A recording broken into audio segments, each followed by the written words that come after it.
Hi, it's your video friend. Today I'm going to be reviewing a pretty okay lens. It's the Olympus 9 to 18mm f4 to 5.6 ED lens for micro four thirds. I would describe this lens's performance as acceptable for professional video work, but it does leave a lot to be desired. It really just leaves you with that'll do pig, that'll do feeling.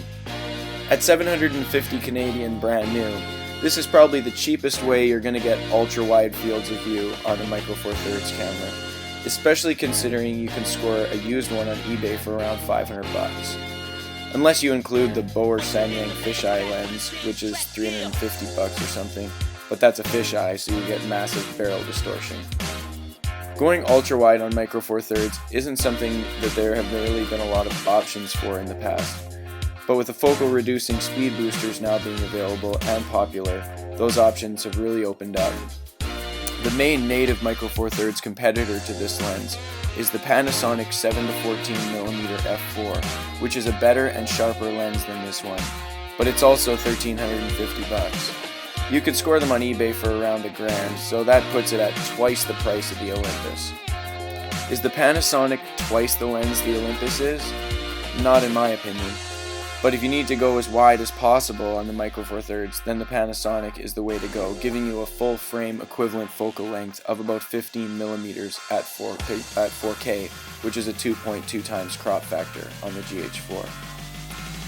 The Olympus lens gets you to about a 20mm full frame equivalent at 4K, which is very wide as well, plenty wide enough for shooting real estate, which I have used the lens for many times in the past with no problem. The Olympus lens stops down to f22, and one thing that's nice about it is that unlike the Panasonic ultra-wide zoom, you can screw filters onto the front of the lens, which is useful if you need a polarizing or ND filter, which could come in handy for sure. The autofocus on this lens is really bad. It hunts a lot. I recommend always using manual focus since you aren't going to get much bokeh or background separation from the narrow aperture and short focal length anyways. Bokeh is the correct Canadian pronunciation of that Japanese word. The zoom ring and focus rings are smooth and feel like the smooth, dampened quality that you would expect from a pro lens. The focus ring is continuous, meaning it will not stop turning when you have reached the minimum focus distance or infinity, which is typical of most lenses. The lens uses a strange locking system that turns the lens on and off. You have to pull a little switch and hold it in while turning the zoom ring to engage the lens. The barrel of the lens extends the furthest at the widest focal length and retracts when you zoom in, which is a little bit strange, but if you care about that, there's something wrong with you. Like someone who is so crazy that they will only date left-handed people or something. The purpose of the locking switch on the zoom ring is so it can collapse to a very small size, which I really like. The smaller the lens, the better in my opinion.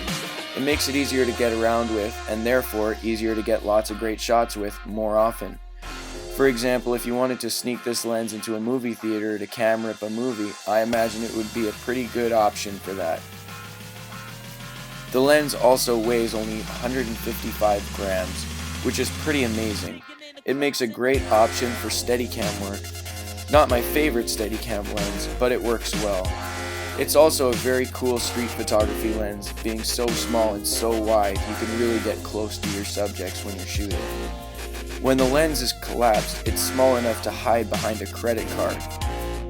The lens unfortunately does not come with a lens hood, but you can get them on eBay for under $10. Mine is from a brand called M.Zuiko. You really should use a lens hood with this lens. It makes a pretty significant difference in image quality you get, especially outside in daylight.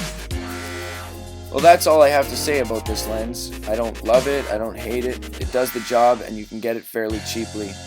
Olympus is coming out with a 7 to 14mm f2.8 Pro lens later this year, but I will not be getting it, as it is going to cost a fortune, and you can get almost as wide using a Tokina 11 to 16 f2.8 on a speed booster, and then get a maximum constant aperture of f2 from the boost.